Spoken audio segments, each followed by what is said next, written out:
Olá pessoal, os últimos dias têm sido muito interessantes em termos de macroeconomia, de política e principalmente de investimentos. Tivemos N empresas, incluindo as magníficas 7, a darem todos os seus resultados e na grande maioria das vezes positivos. E então existe alguma expectativa que esta positividade, digamos assim, à volta destas grandes 7 empresas, ou da maioria delas, ajude o mercado a crescer. No entanto, há coisas muito mais importantes. Vemos cada vez mais os desenvolvimentos geopolíticos dos Estados Unidos, que estão claramente a entrar numa nova fase. O negociar, o braço de ferro, China, Estados Unidos, Europa, afeta não só a economia americana, obviamente, por causa das tarifas, mas a economia do mundo inteiro. Há anos que é assim. E tudo isto acontece no meio de, uma vez mais, a Fed não aumentar os juros. E a verdade é que existem grandes indicadores, excelentes indicadores mesmo, de que a economia americana está com saúde, com muitas variáveis acima daquilo que eram esperados para melhor, mas a Fed, uma vez mais, não baixou os juros, é algo que poderá acontecer em setembro. Agora, o que é importante no vídeo de hoje? É vermos aqui a questão das tarifas com a Europa e com a China. Tudo aquilo que os Estados Unidos estão a tentar negociar. Pessoal, isto para mim é sempre muito importante. Muito mais às vezes do que análise técnica. Para mim, a parte fundamental da política, da macroeconomia é muito importante, porque estas decisões realmente têm grande impacto. Não é numa ou noutra empresa, é em todas. Isto para mim é muito importante. Se segues o meu canal sabes isso. E também já sabes outra coisa. Eu não sou um conselheiro financeiro. Isto não é aconselhamento financeiro. Faz a tua análise, cria o teu portfólio, analisa o teu risco, dá o passo em frente. Investir é algo que estatisticamente é das melhores formas para tu pôres o teu dinheiro a trabalhar por ti e ganhares mais dinheiro, mas, obviamente, o risco é teu. Eu estou aqui com o meu canal simplesmente para ajudar, dou a minha opinião, às vezes estou certo, às vezes estou errado. E então, o que aconteceu nos últimos tempos? Primeiro, Estados Unidos e China tiveram uma nova reunião, e desta vez em Estocolmo, Estados Unidos e China, com os seus representantes, juntaram-se para tentar evitar que se chegue ao prazo de termos outra vez as tarifas a subir. Não nos podemos esquecer que estávamos com tarifas muito altas entre Estados Unidos e China. De repente diz-se assim, ok, isto agora durante uns tempos fica aqui baixinho, vamos negociar e ver o que acontece. E então tivemos de um lado o secretário do Tesouro americano e do outro lado o vice-presidente chinês. E estes dois senhores têm até 12 de agosto para chegar a um acordo. Não chegando a um acordo, o que é que temos? A China a colocar uma tarifa de 145% nos produtos americanos e os americanos a colocarem uma tarifa de 125% nos produtos chineses. O que é que a China quer? A China quer uma redução substancial das tarifas que os americanos estão a impor neste momento aos produtos chineses. Neste momento estamos com 55% e a China quer, obviamente, muito menos do que isto. Mas a outra coisa que a China quer é o fim das restrições a tudo o que é tecnologia.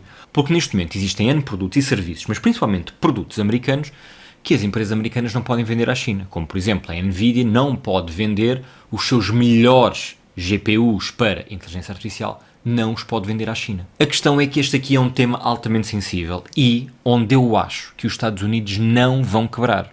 No entanto, não estou a ver a China fazer um bom acordo com os Estados Unidos ou um bom acordo para ambas as partes sem se diminuírem aqui algumas restrições tecnológicas. Aquilo que os Estados Unidos quer é algo um bocadinho mais estratégico e a longo prazo, é algo um bocadinho mais dissimulado. Obviamente, os Estados Unidos quer manter as restrições tecnológicas à China, quer também que as tarifas fiquem baixas dos dois lados, mas quer essencialmente que a China mude o seu modelo económico. Fazendo o quê? Afastando da dependência das exportações e promovendo mais o consumo interno. Aquilo que os Estados Unidos quer é que a China deixe de vender tanto para fora e consuma mais dentro. Ao deixar de vender tanto para fora, deixa de dominar o mundo com os seus produtos baratos. E deixa, obviamente, de entrar tanto dinheiro de todo o mundo na China. Os Estados Unidos o que quer mesmo é que a China venda menos para fora e tenha um consumo interno maior. E então temos aqui duas forças gigantes, políticas, a não quererem ceder. Uma não quer dar mais tecnologia à China, a outra não quer deixar de vender para fora. A parte das tarifas, na realidade, é só aquela bandeirinha num cenário que é muito maior do que isso. O que é que eu espero?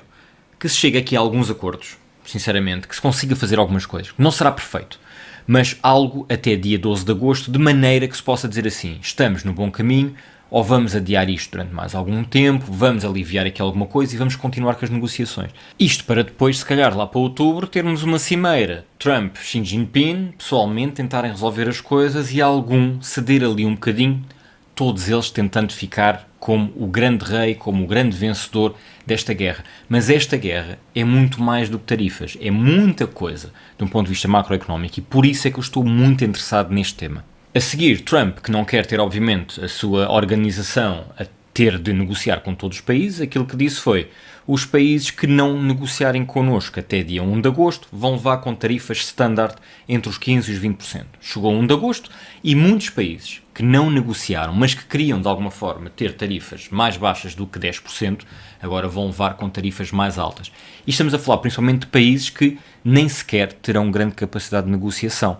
Países da América Latina, África, Ásia, Caraíbas, são países que podem realmente não conseguir negociar. E no meio disto tudo, são países que produzem coisas que os Estados Unidos nem produz, como por exemplo o café, que vai obviamente ficar então mais caro para os americanos.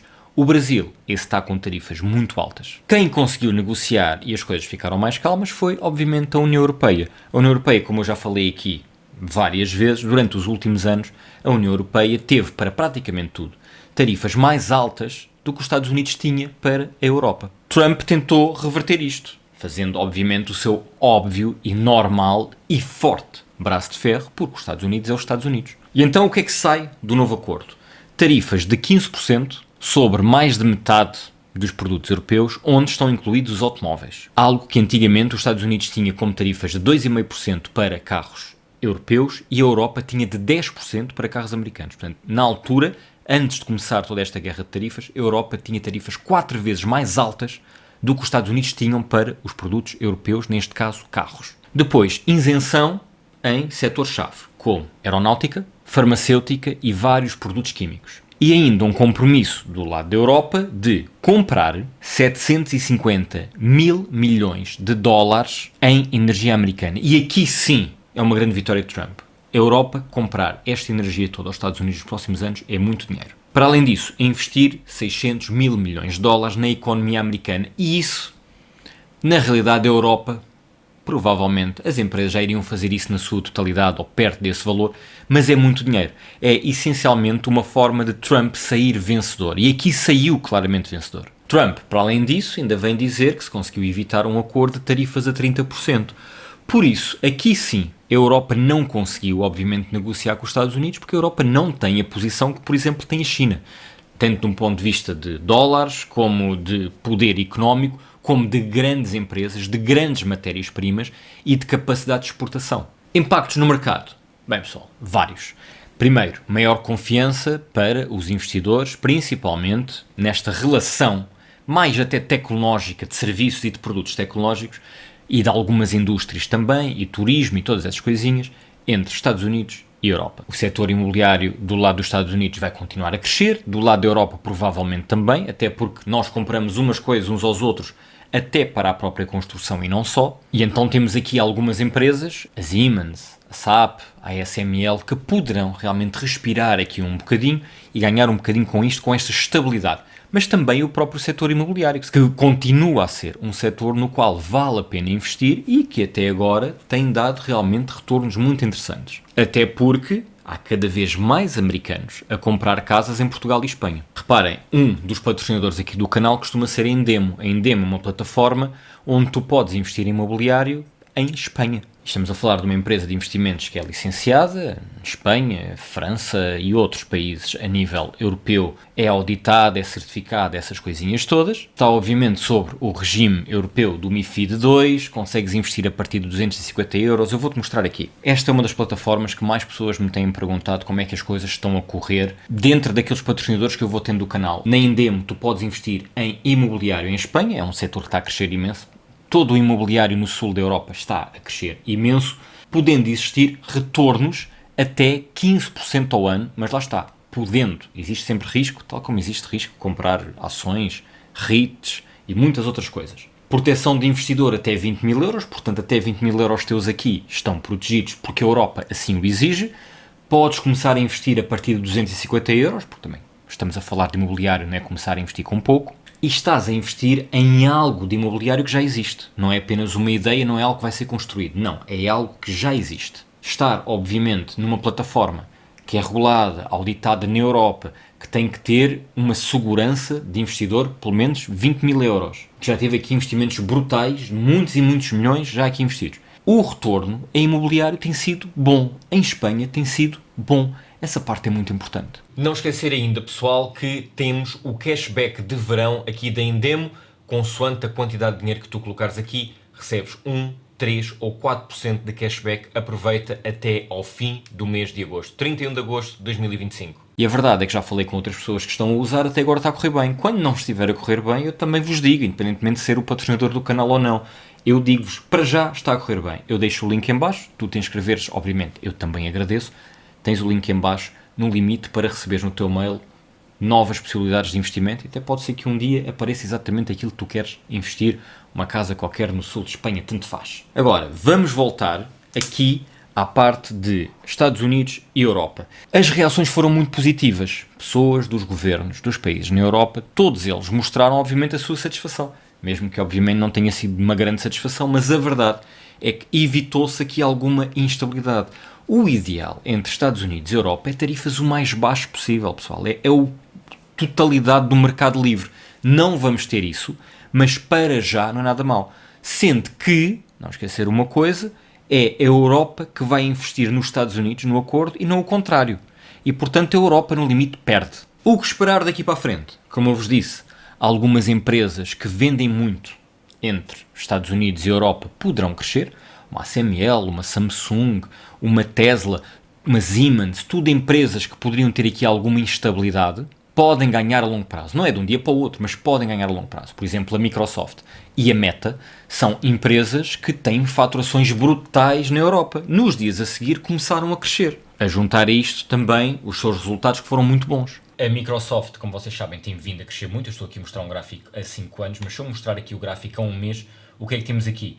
Isto é a junção de uma maior estabilidade entre Estados Unidos e Europa. Microsoft vende muito, muito para a Europa e depois, obviamente, também os resultados que foram excelentes. E estamos perante um máximo histórico, porque se olharmos a toda a história, estamos em picos brutais de vendas e de tudo e mais alguma coisa a nível de Microsoft. Mesmo se olharmos de um ponto de vista de sazonalidade, está aqui em cima. O que é interessante é que de um ponto de vista de estar ou não a ser comprada de forma maluca e cara com FOMO, ainda não chegámos lá, mas a Microsoft poderá estar perto. De um ponto de vista de valores, só para ter uma ideia, e temos aqui alguns valores atualizados, neste momento a Microsoft está a 533 e olhando só para a sua saúde financeira, então o valor justo até seria ligeiramente mais alto. Se olharmos, por exemplo, para a Meta, e se olharmos aqui a 10 anos, aqui exatamente a mesma coisa, estabilidade Europa, Estados Unidos e também os resultados financeiros. Na sazonalidade, exatamente a mesma coisa. Aqui, não tão perto do FOMO, a Meta ainda pode crescer mais um bocadinho. Se olharmos para os fundamentos, então o que vemos é uma ação que, apesar de estar a 777, o seu valor, tendo em conta a sua saúde financeira, seria bastante mais baixo. No entanto, a Meta é obviamente uma empresa de grande especulação, porque eles estão a investir imenso em inteligência artificial. No entanto, podemos simplesmente também ficar um bocadinho à espera de uma queda, para depois também voltarmos a investir. No entanto, qualquer uma destas empresas tem, obviamente, grande especulação, mas tem muito a ganhar com esta estabilidade entre os Estados Unidos e a Europa inteira. E já agora, para os que não sabem, eu estou a mostrar-vos isto nos gráficos da Forecaster, que é uma licença que eu tenho durante um ano, eu comprei-a e tiro daqui quase todos os dados que eu preciso, até de um ponto de vista político, perceber o que é que, por exemplo, os congressistas nos Estados Unidos estão a comprar e a vender, e como vocês podem ver aqui, há um misto nos últimos tempos em relação, por exemplo, à Microsoft, que foi sempre uma empresa muito negociada pelos congressistas, e vocês ainda podem chegar aqui ao AI Forecaster e perguntar o que quiserem, análise total, projeções de futuro, o que é que está a acontecer agora, competição e muitas outras coisas para qualquer uma das grandes empresas. Isto é uma plataforma brutal. Se vocês estiverem interessados, eu deixo o link em baixo para vocês poderem inscrever, estejam à vontade. É uma daquelas que para mim faz mesmo muito, muito sentido ter, nem que seja para experimentar só um mês, 3 meses, depois decidirem se querem mais. E agora, vou voltar ao que estávamos a falar. Pelo meio disto tudo, o que é que podemos ter? Talvez, e aqui é um talvez, uma valorização do dólar frente ao euro. O euro tem estado a ganhar ao dólar nos últimos 6 meses. O dólar tem vindo a descer, agora pode haver alguma recuperação. mas essa vai ser obviamente lenta. Depois, esperam-se 4 grandes momentos. O corte das taxas de juros na Fed, o acordo então com a China, mais algum desenvolvimento de acordo com a Europa e ver como é que o setor tecnológico estará daqui a 3 meses. Porque daqui a 3 meses, se calhar já estamos com os juros um bocadinho mais baixos e estamos com as tarifas mais ou menos estabilizadas, principalmente se chegar a um acordo Estados Unidos, China. E aí o setor tecnológico pode tentar respirar e podemos ter um final de ano melhor. Agosto, normalmente, é um ano difícil em termos de investimentos. As pessoas investem menos porque gastam mais noutras coisas. Mas, a partir de outubro, setembro, outubro, normalmente, os mercados crescem. Se tivermos os juros a baixar, então realmente podemos ter um final de ano muito interessante. Não esquecer que, obviamente, Trump e os americanos o que é que querem?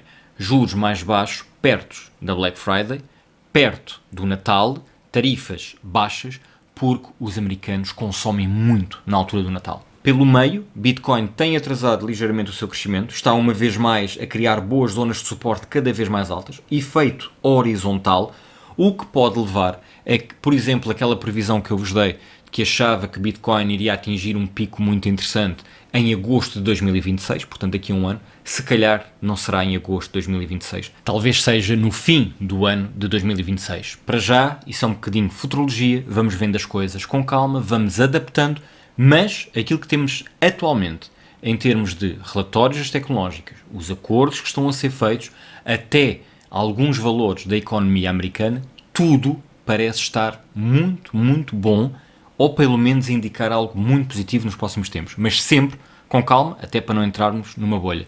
Pessoal, espero ter ajudado, o caminho parece muito interessante, parece positivo nos próximos tempos, continuem aí, no verde, grande abraço, até à próxima.